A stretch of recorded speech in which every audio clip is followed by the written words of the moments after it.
Welcome, everyone, to this special post-election episode of Love and Life Elevated. We're Dr. James and Dr. Deborah Rouse, and today we're here to hold space with you as we all process the outcome of the election. No matter where you stand, today brings up emotions, hope, relief, frustration, maybe even uncertainty. Yeah, and all those feelings are valid.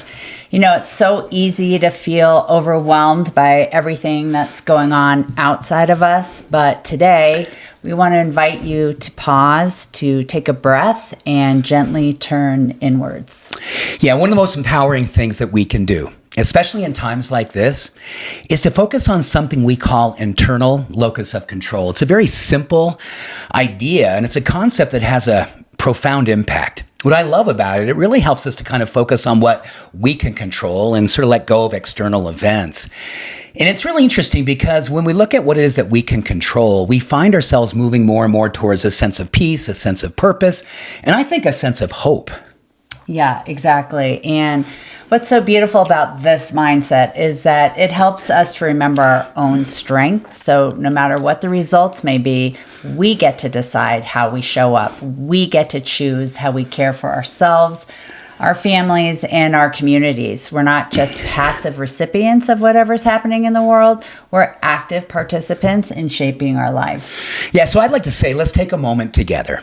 And if you're able to close your eyes, maybe relax your shoulders, take a slow few deep breaths, relax your jaw, relax your eyes, relax your whole being. Let's remind ourselves that we are in control of our thoughts. We can open up our mind. We can control the feelings in which are moving through us.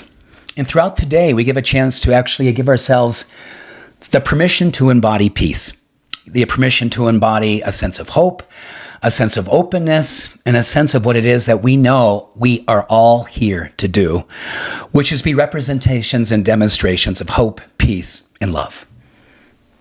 So I just invite you to come back now to this moment and to this day, to yourself, to your home, to your family, and to remind yourself to move forward with peace, with purpose, with compassion. Yeah, and I think openly, I was thinking about a couple of quotes this morning, honey. One of the ones that you and I have used a lot in our own work, and it's a Rumi quote that I think really spoke directly to me. I was laying in bed around 1 o'clock this morning, working through my process, and I think everyone, regardless of where you stand on the election, where your energy was over these last few months, I think all of us are tired. I think all of us are waking up under the influence of wanting to be a beneficial presence. And Rumi said this. He said, beyond right doing and wrong doing, there is a field. I'll meet you there. And just this morning, as I was doing my readings, I came across a wonderful word. It's called whakapapa. It's a Maori word from the Maori tribe. And it basically is this way of looking at life. You will not be judged by your money, possessions, celebrity, or your sense of self-pride. But what you will be judged by is what you did for humankind.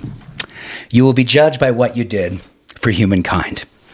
So I think we have an opportunity to think about what it is that we can do for humankind when we're ready, when we've done what the work we needed to do inside. So we have the energy and the love and the hope and the courage and the compassion to go back out in the world and do something good for humankind. So don't forget to nurture your minds and your bodies and your hearts today. I'm going to meet you over in that field, and wishing you lots of peace. Much love, every blessing. Much love. We'll see you next week. Bye for now.